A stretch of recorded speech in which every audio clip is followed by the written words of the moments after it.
Hello guys, welcome back to another video here in the Cup Angle. In today's episode, it is obviously already the 3rd of December when you're watching this probably, but yeah, it's the first match day episode in which it's a day where Liverpool have a game, so I speak on the game that day, so it's obviously against Sunderland here on the 3rd of December, and how we'll beat them, I'll go into depth. But yeah, the first thing we need to talk about is that we need to get this impressive Anfield record up again, because in the home form in the league, then we are number 11 in the table, in the home table. Obviously, only 2 wins up to first, but still we don't usually lose at Anfield, so it's bad for us to have 2 losses. But also our form in the last 5 home games, and we've won 3 and lost 2. That's also an 11th place in that. So we are around mid-table at our home form, which isn't great considering that we've in the last maybe 7 seasons or something, we've only had 2 seasons where we probably haven't been the top 2 home teams in the league. So we need to do that. And obviously a huge point after this West Ham game on Sunday is who will play in attack, because we have so many great options now that pretty much all of the 5 are firing on all cylinders. Apart from Salah, obviously he still hasn't started his season yet, if you could say that. He hasn't been that great. I only remember the Atletico game where he was superb, but else he is sadly underperformed, because we usually see Salah as the man who scores all our goals pretty much. But I was also surprised about Gakpo the other day. Although he didn't look the best on the ball, he had the clutch moments and where he made some great passes, and obviously both got an assist and a goal at the end, so it was massive. Then you can make an argument for ATK. I think he probably starts because he didn't really play that much against West Ham, maybe only 20 minutes. It was Isak who got prioritized at the start. So yeah, I also think now that we have basically 3 games inside of 6 days, from Sunday to the next Saturday in which we play Leeds, then I think it's massive that we start Hugo here on Wednesday, so that we don't play Isak 2 games in a row, because as we know he has an injury record, Alexander Isak. So I think it's just so obvious that Hugo is gonna start, and I'm very much up for it, because I hope he can score a lot of goals, and I probably also think he can do it. Then if Isak will start, I don't know if it will happen, because as I already talked about, we don't know about his injury record, and it's just a nice flexibility that we already have Ekitike, so that we don't have to start them both together. But on the other hand, it's pretty much 200 million pounds we've spent on them, so we probably also need to start them together. It has happened in 1 or 2 games this season, and I think it worked quite well. So maybe Arne Slot does it here on Wednesday and surprises the Sunderland manager, and also all our fans, and the Sunderland fans too probably also.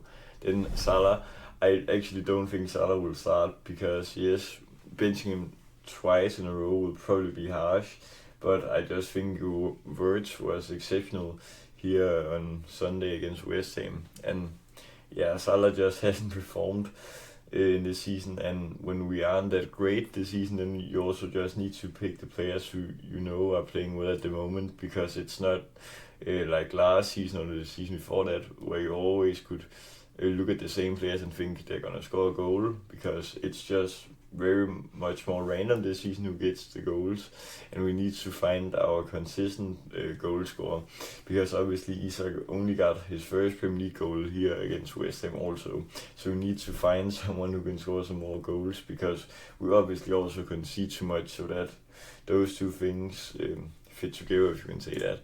Then this is my lineup. Probably some surprises for you, but it's a 4-3-3 with Gomez on right back again, and obviously the same defense with Kyrgyz too.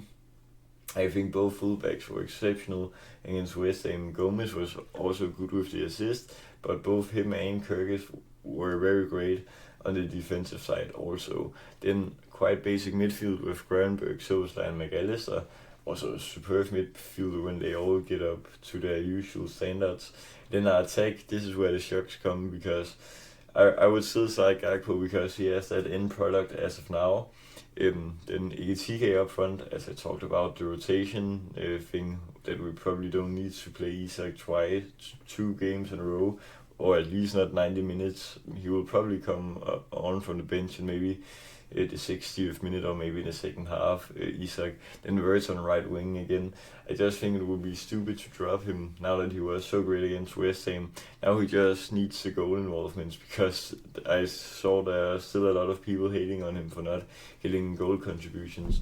But when you put up a performance like he did on Sunday against West Ham, then I just think you should let him continue playing in that way, because at one point he will score and get an assist. I mean, there are a lot of players like maybe Neymar or Doku who don't always score that much, but are and were great, flashy players with skills and techniques. So I think it's not all about the goals and assists, but obviously it's an important factor nonetheless. So yeah, this game will also be very hard regardless. This is recorded Tuesday afternoon, before the evening games here on this day with City playing and stuff like that against Fulham. But yeah, as of now, Sunderland are 1 point above us, so it will be very tough nonetheless, because yes, we're at home, but Sunderland have made some crazy underdog results this season, like comebacking from 2-0 down here at the weekend and winning 3-2 against Bournemouth, I think it was. And then obviously also getting a 2-2 against Arsenal and stopping their long win streak. And now obviously Arsenal also drew against Chelsea. So maybe it starts a downfall of Arsenal, but I think it's unrealistic for us to shoot for the title. Oh my god, sorry. But if we can win here, then obviously, if everybody else in this picture loses, then we would be on a shared 4th place. So it's actually not that bad, and also if everyone loses, then we will be 1 point behind City.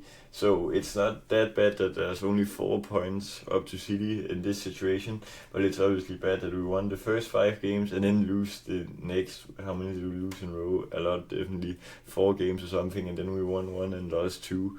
That was obviously very bad, considering the start we had.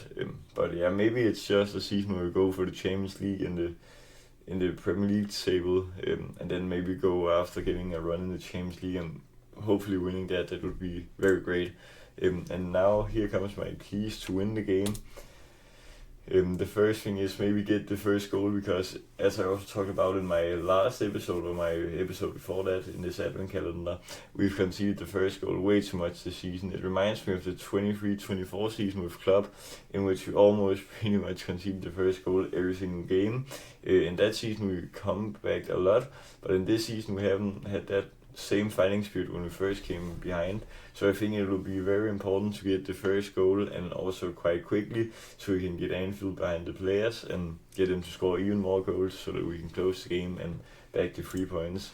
We also need to defend well, because it happened against West Ham that we were great defensively. They didn't have a single shot on target, so if we can close Sunderland down in the same way, with maybe only a few shots on target, then it would be so great. And obviously also get Alisson to save the balls.